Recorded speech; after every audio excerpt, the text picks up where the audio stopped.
There are two approaches to leadership. You can be Smokey the Bear or you can be a firefighter. Most executives are firefighters.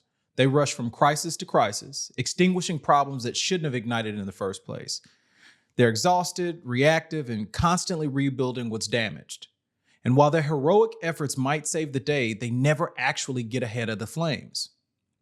But what if you could be Smokey instead? What if you could create systems that prevented fires before they started? What if your organization operated from such clear flow that emergency meetings, missed deadlines, and constant clarifications became rare exceptions rather than daily realities? This principle of prevention over reaction isn't just a business strategy. It aligns perfectly with what guides me personally. Let all things be done decently and in order. From 1 Corinthians 14:40. In my life and leadership, I found that order precedes increase. Structure creates capacity. Just like Smokey prevents forest fires through thoughtful systems, I believe we're called to create order before expecting growth. Look at your calendars right now. How many hours last month did you spend solving problems that proper workflow could have prevented? How many talented team members are burned out because your systems create confusion instead of clarity? How often does your vision get lost in translation as it moves from strategy to execution? What if I told you the most powerful lever in your business isn't your product, your people, or even your purpose, but how that purpose flows through your organization with intentional order?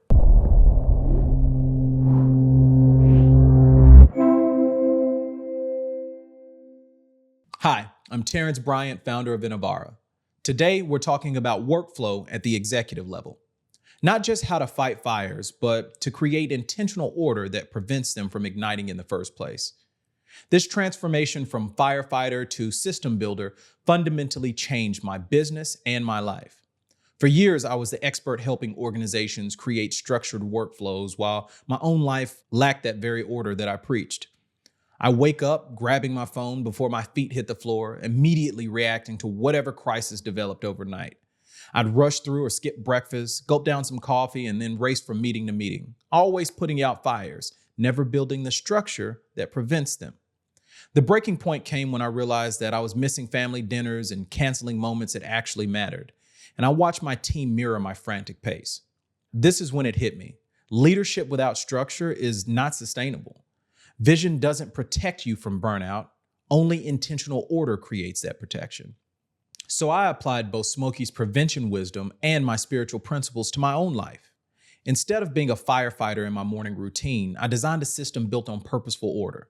Devotional time to check in with God, scripture to anchor my thinking, prayer to align my heart, movement to prepare my body, planning to focus my actions, each element flowing into the next with clear purpose. This wasn't about rigid rules. There was flexibility in the system, just as I believe God's order isn't about control, but about creating capacity for purpose. But there's enough structure to keep sparks from becoming flames. The transformation was immediate and profound. I didn't just have more time, I had restored capacity. I could coach my son's football team without feeling rushed, and I could sit across from my wife, fully present, not mentally balancing blazes at work. I could think strategically instead of just reacting to the next crisis. Most importantly, I reconnected with why I started Innovara. Not to build a machine, but to create a system that helped people fulfill their purpose with less friction and more flow. This personal journey taught me something crucial about executive leadership. Intentional order is far more powerful than heroic effort. When organizations move with purpose-driven structure, they create capacity for exponential impact. Today, I'll show you how to build workflows that reflect this intentional order. We'll explore what executive workflow really means and how the principle of order precedes increase transforms organizations' movement, and how to ensure that your purpose flows smoothly from vision to reality. Let's be clear about what workflow means at the executive level. It's not project management, it's not operations, it's the intelligent orchestration of purpose through your organization. In our previous videos, we explored workflows as the sequential movement of work through a system. But for executives, workflow is strategic infrastructure, the invisible connective tissue between your vision and your execution. It's how purpose becomes practice. This is where most organizations break down. They have strategic planning at the top, execution at the bottom, but no structured system connecting them. They're operating with a gap in the middle, what I call the mission to movement gap. Like a forest without fire breaks or water stations, they've created perfect conditions for problems to ignite and spread rapidly. I see this play out in my own household every day. My son moves just like I used to. Fast, impressive, constant movement.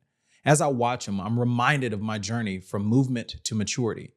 In my 20s, I moved like the Flash, quick, reactive, and impressive. Now, in my 40s, I'm learning to move more like Batman, calculated, strategic, calm under pressure. That's the journey of executive leadership, from impressive activity to intentional impact. And workflow is how you make that transition. As the CEO of our home, it's my job to give my son boundaries wide enough for growth, but structured enough for direction and protection. That's exactly what executive workflow does for your organization. It creates structure that liberates rather than restricts. One of the principles that I live by comes from the Bible in 1 Corinthians 14:40, which says, "Let all things be done decently and in order." In other words, order precedes increase. When you create structure, you create capacity for growth. This principle shows up everywhere, not just scripture. Think about Smokey the Bear's approach to forest maintenance.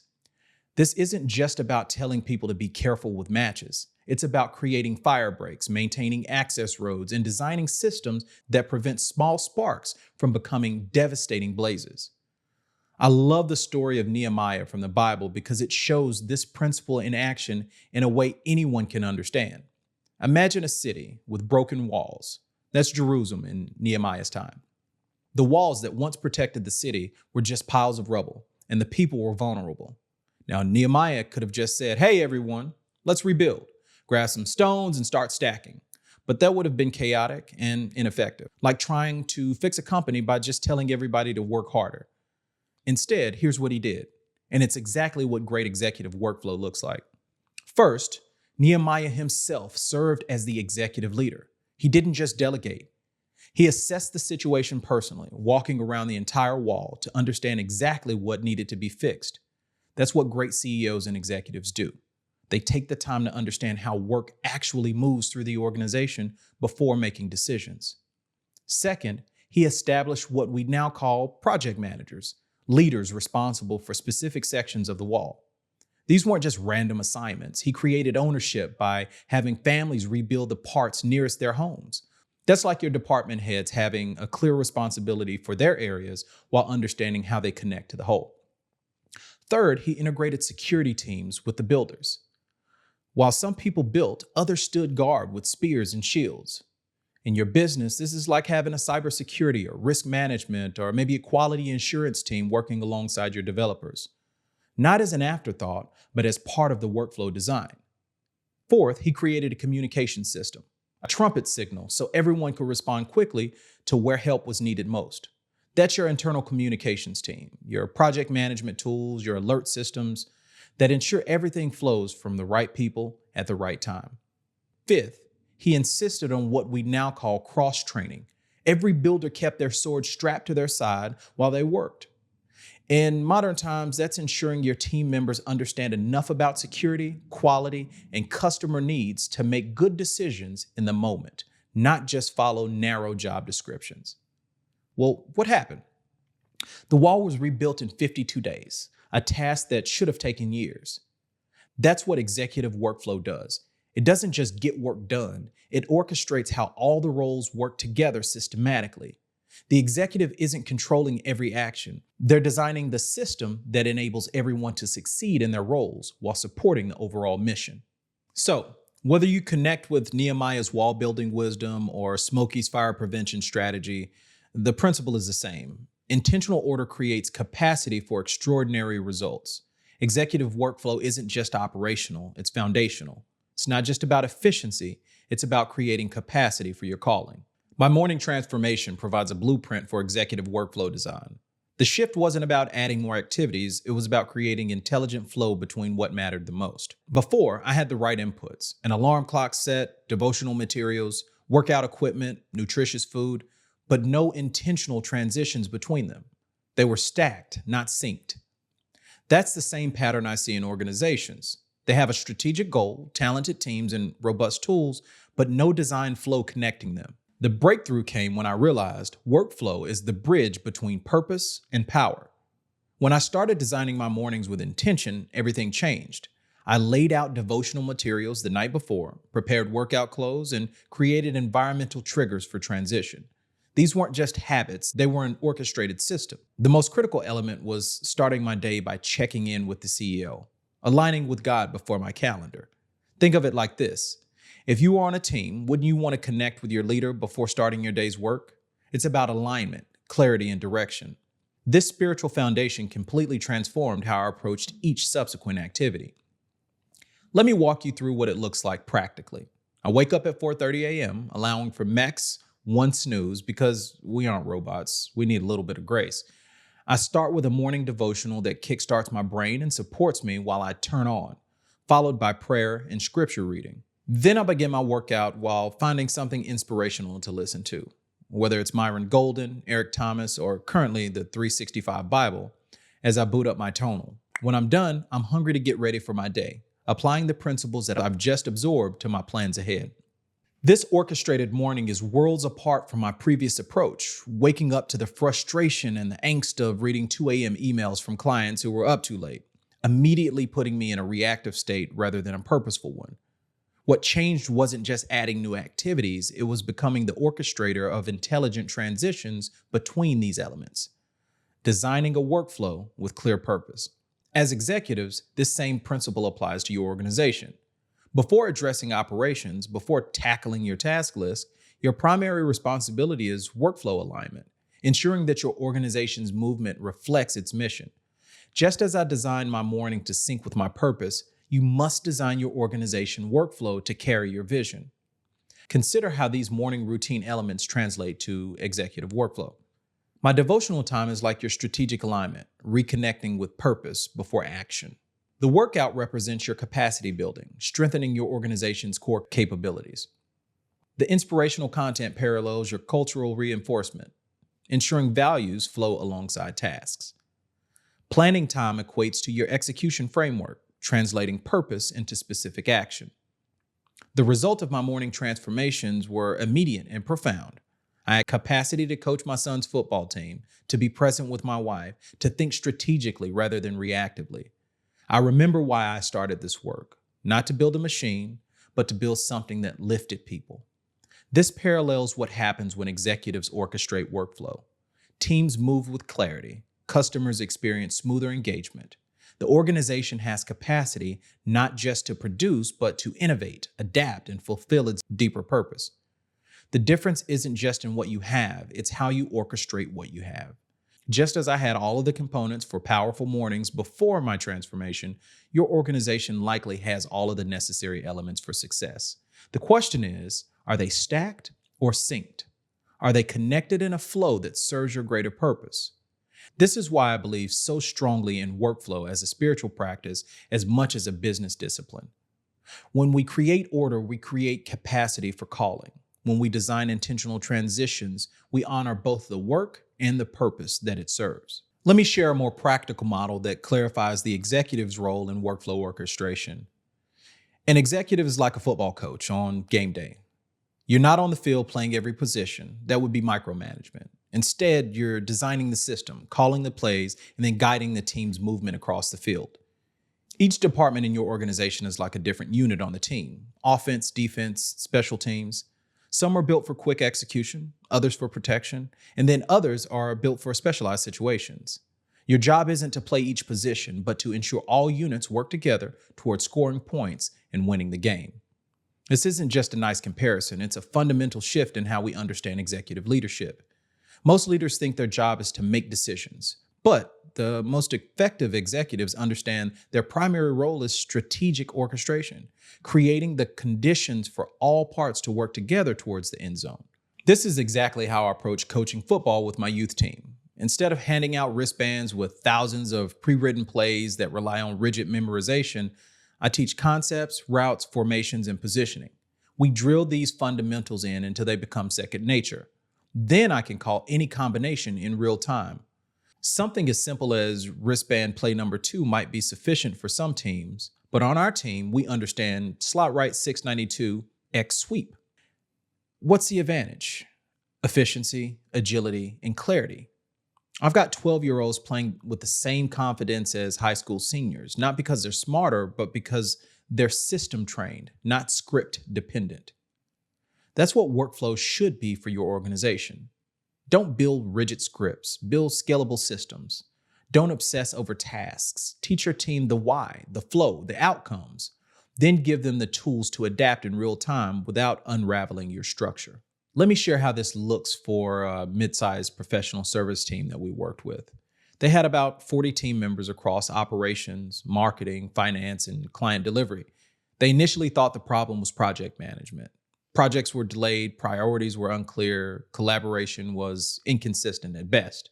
But the real issue wasn't project management. It was the lack of executive level workflow orchestration. They had strategy at the top, execution at the bottom, but no structured system connecting them. They were already using Asana for tasks, Slack for communication, and Google Drive for documentation, but these tools were siloed. Strategy lived in slide decks, execution lived in task boards, and no one owned the flow between them.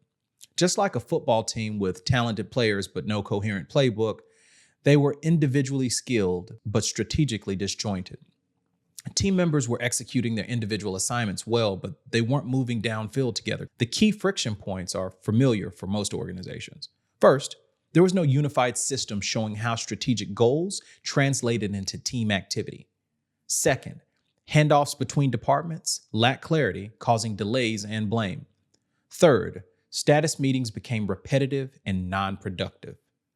Fourth, there was no executive dashboard showing real-time movement or blockers. And fifth, there was cultural fatigue from overwork, unclear expectations, and shifting priorities. These weren't tool problems or talent problems. They were coaching problems. The executives were running individual plays instead of designing a comprehensive game plan. They were reacting to breakdowns instead of building systems to prevent them. And just like my morning routine, transformation wasn't about adding more activities, but creating flow between them. This company's transformation wasn't about adding more tools or tasks. It was about orchestrating what they already had. The executive's role in workflow isn't to make every play. It's to design a playbook and call the right plays at the right time. It's not about controlling every movement. It's about creating a system where everyone understands both the individual roles that they have and how it contributes to moving the ball downfield. It's not about fighting fires. It's about designing systems that prevent them from starting in the first place. Just as Smokey focuses on prevention and Nehemiah structured his wall building for success, great executives design workflows that enable purpose to move smoothly through the organization without constant intervention. What the professional services firm needed, what every organization needs, is an executive workflow layer that orchestrates purpose throughout the system. This isn't another tool, it's an intelligent design approach. At Innovara, we implemented 4 foundational workflow enhancements with this client. First, we established a workflow review rhythm. Weekly executive meetings shifted from routine status updates to strategic flow conversations. What's moving? What's stuck? What needs to be rerouted? This became the heartbeat of leadership, creating consistent space for reflection and redirection. Think about it like my coaching routine. After each game, we didn't just celebrate wins or mourn losses, we reviewed film. We would look at where plays broke down, where handoffs were smooth, where communication succeeded or failed. The focus isn't blaming players, but on improving the system of play. Second, we mapped strategic OKRs to active projects in Asana. Every initiative was directly tied to a quarterly objective with measurable KPIs. This created a line of sight between purpose and productivity, making it easy to evaluate progress and help teams connect their daily work to something bigger. This parallels how I connect practice drills to game situations for my football team. When players understand why they're running a specific drill, how it serves a bigger purpose of winning a game, their engagement and performance improve dramatically. They're not just going through the motions, they're preparing for meaningful impact. Third, we built an executive workflow layer, a dedicated board showing strategic priorities related to workflows, owners, and blockers. This added a systematic layer of visibility, enabling proactive leadership instead of reactive management. In football terms, this was my sideline play sheet. Not every detail or every possible play, but the strategic overview that helps me make quick, informed decisions based on the current situation. It shows me at a glance where we are in our game plan and what adjustments might need to be made. Fourth, we reframed accountability with clear handoffs, defined decision checkpoints with named owners, criteria for progression, and standards for approval. This eliminated ambiguity and reduced redundant effort. On the field, this looks like clear assignments for each position and explicit communication for plays that require coordination. Every player knows their responsibility and how it connects to others. There's no confusion about who's covering what zone or who's responsible for what block. When strategy, purpose, and execution align in this way, organizations move with greater clarity, less friction, and more sustained impact. The most fragile moments in any workflow are the transitions, the handoffs between strategy and execution, and between departments. Just like in football, most broken plays don't fail because of individual talent. They fail at the handoff. The quarterback and the running back miscommunication, or the receiver runs a different route than expected. As an executive, these are the transition points that need your closest attention. First, vision to OKRs. Is high-level strategy translating into actionable outcomes? Second, OKRs to projects. Are initiatives tied directly to quarterly goals? Third, departmental handoffs. Are key teams operating in sync or in silos? Fourth, leadership to teams. Does the frontline understand context and have autonomy? Remember, workflow doesn't fail at execution. It fails at the handoff. We're hearing more than ever about workplace burnout, and rightfully so. Many channels and voices are highlighting this critical issue. At Innovara, we're in the same fight, but from a different angle. We don't just focus on reducing stress, we focus on restoring flow. Burnout isn't just about long hours. It's about misalignment, confusion, and systems that work against purpose. When work is unclear, disconnected, or constantly reactive, it drains the soul. Think about a football game where the plays keep breaking down. The quarterback is constantly scrambling, receivers are running impromptu routes, and defenders are breaking through the line. Even the most talented, committed players will eventually exhaust themselves in this environment. It's not sustainable. This happens in organizations without proper workflow.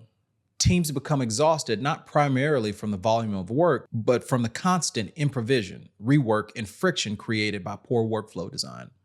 That's why workflow is more than operational. It's protective. When we talk about doing things decently and in order, we're not just talking about keeping things clean. Think about how you feel in a messy, disorganized room versus a clean, well-ordered space. One creates anxiety, the other creates peace. The same is true for how work moves through your organization. Well-designed workflows create mental and emotional space, room to breathe, think, and create. When workflows are orchestrated with intentional design, you create the following. First, space for rest, because emergencies become exceptions rather than the norm. Second, you experience freedom from chaos, because purpose moves predictably through your systems. Third, rhythms that support creativity, because basic processes don't require constant attention. And fourth, you experience structure that reflects the intentionality of your mission, allowing people to connect to meaning. As executives, your job is not to move work, but to create systems that protect your people while advancing your purpose. Let me return you to Smokey and the firefighter.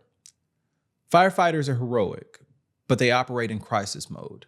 They're reactive, rushing from emergency to emergency, putting themselves at risk. Their work is necessary, but inherently unsustainable. They face a constant threat of burnout. Smokey, on the other hand, works preventatively. He creates systems that allow forests to thrive naturally with constant crisis intervention.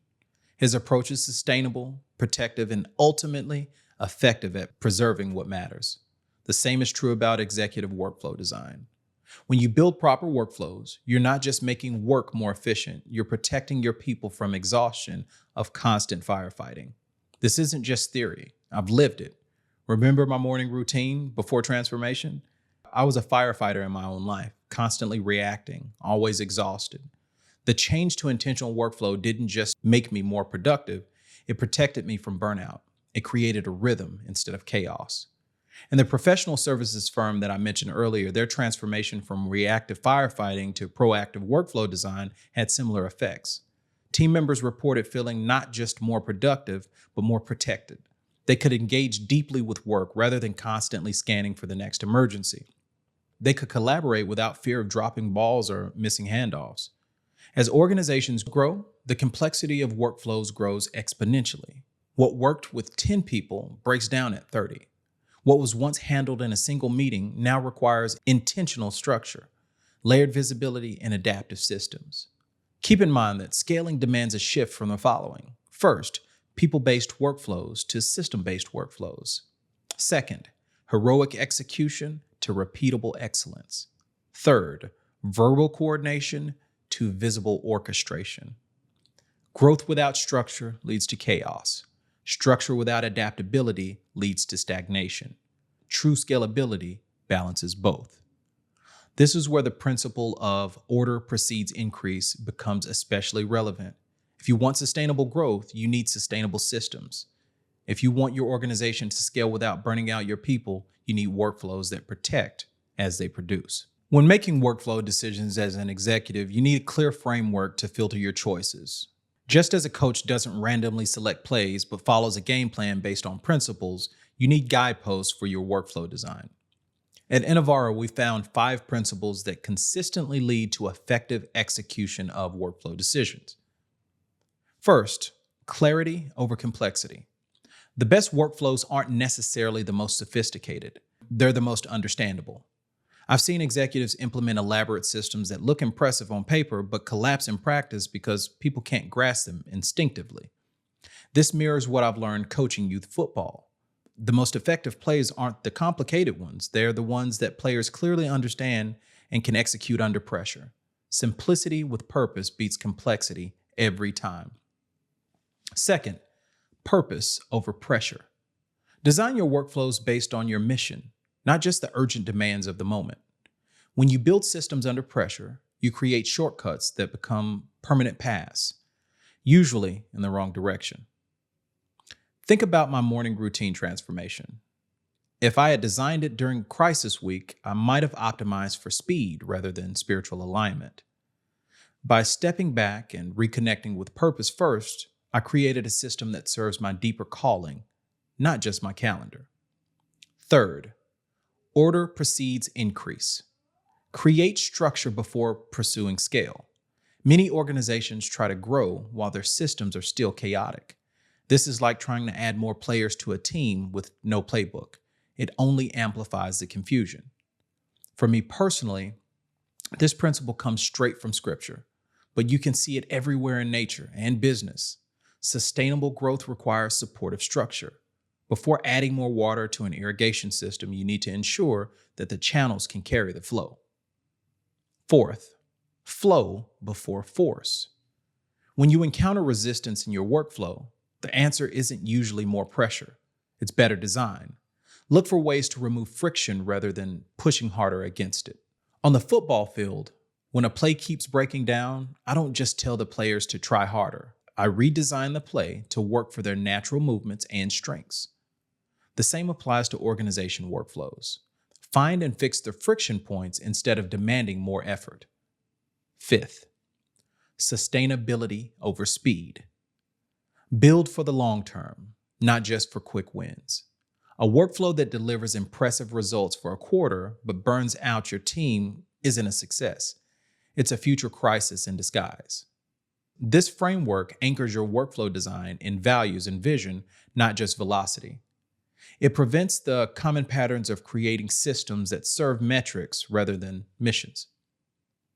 One of the biggest misconceptions executives have about workflow is that it's a task for operations, not leadership. Many assume that once goals are set, the how will work itself out. But real workflow orchestration is about designing the system movement of purpose through your organization. I fell into this trap myself.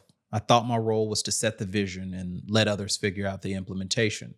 But what I discovered is that the gap between vision and execution is exactly where leadership is the most needed. The handoff between strategy and action is the most vulnerable point in any organization. Another common myth is that structure limits creativity.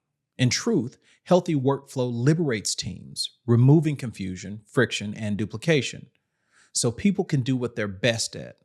Think about how great musicians master fundamentals before improvising, or how athletes drill basics before attempting complex plays. Structure doesn't constrain creativity, it enables it. Technology can either accelerate or anchor your workflow. When integrated with intention, like using Asana to create OKRs to execution, technology enhances visibility and accountability. However, too many tools or poorly configured systems create more noise than clarity. I've seen executives implement new software solutions thinking they'll solve workflow problems, only to create digital versions of the same disjointed processes. Remember, technology should serve your workflow design, not determine it. Build the playbook first, then choose the tools to help you run the plays. Executives must lead with strategy, then choose tools, not the other way around. Tech should serve the mission, not distract from it. This is about being the coach who designs a system, not just a player using the equipment. The decisions you make about workflow aren't just operational choices, they're leadership statements about what matters and how your organization should move. When you apply this framework consistently, you create systems that don't just produce results, but protect your purpose and your people. So what does all this mean for you as an executive? It means that your workflow isn't just about how tasks get done. It's about how your purpose moves through your organization.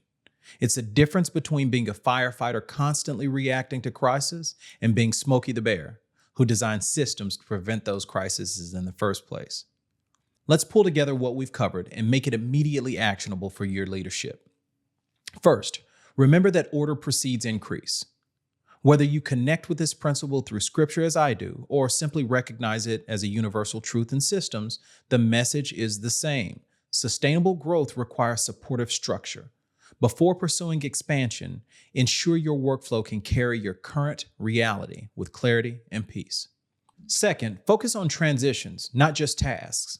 Like Nehemiah's wall building project or my morning routine transformation, the most vulnerable points in any system are the handoffs, where work moves from vision to OKRs, from strategy to projects, from one department to another.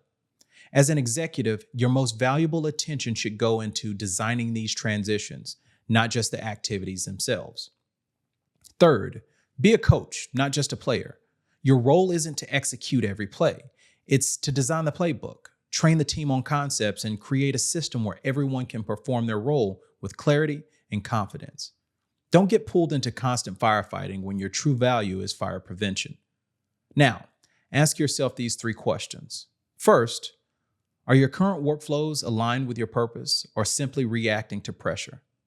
Look at how work actually moves through your organization, not just what you think should happen. Does the flow reflect your mission or just immediate demands? Second, where are your team's biggest handoff breakdowns, and how often do they reach your desk? These friction points aren't just operational issues, they're strategic opportunities for workflow redesign. Third, if you stepped away for 30 days, would your system carry your vision or collapse without your presence? This isn't about your value. It's about whether you've built a sustainable structure or heroic intervention. Here's what I encourage you to do this week. Audit one key workflow. Pick a recurring process like client onboarding or executive decision-making, or maybe internal communications. Walk through it step by step. Ask who owns this process, what's getting stuck, and where is purpose missing? This simple exercise will reveal immediate opportunities for improvement. For your longer-term strategy, begin building your executive workflow layer. I suggest using Asana to map your top 3 strategic goals. Link them through current projects, identify blockers, and establish a weekly rhythm to review what's moving, what's stuck, and what needs rerouting. Workflow is spiritual because order is spiritual. Ecclesiastes reminds us, to everything there is a season, and a time to every purpose under the heaven. Think about nature. There are seasons for planting, growing, harvesting, and resting. When we try to harvest before we've planted or rest before we've completed the work, things fall apart. Your job as an executive is to create the right rhythm. the right structure, the right flow that allows your organization's purpose to move forward in the right sequence. At Innovara, we help executives transform from firefighters to system builders. We bring structure, strategy, and spiritual alignment into workflows, connecting your OKRs to real-world action and replacing burnout with rhythm and chaos with clarity. If your team needs help realigning with purpose and achieving the engagement they yearn for, schedule a workflow discovery session with us. Let's assess where you're leaking energy, missing alignment, or duplicating effort, and rebuild structure to help support your calling. Our link is in the description below. Thank you for joining me today. Don't forget to like and subscribe for more content like this. I'm Terrence Bryant on behalf of Innovara. Be blessed, and I'll see you on the next one.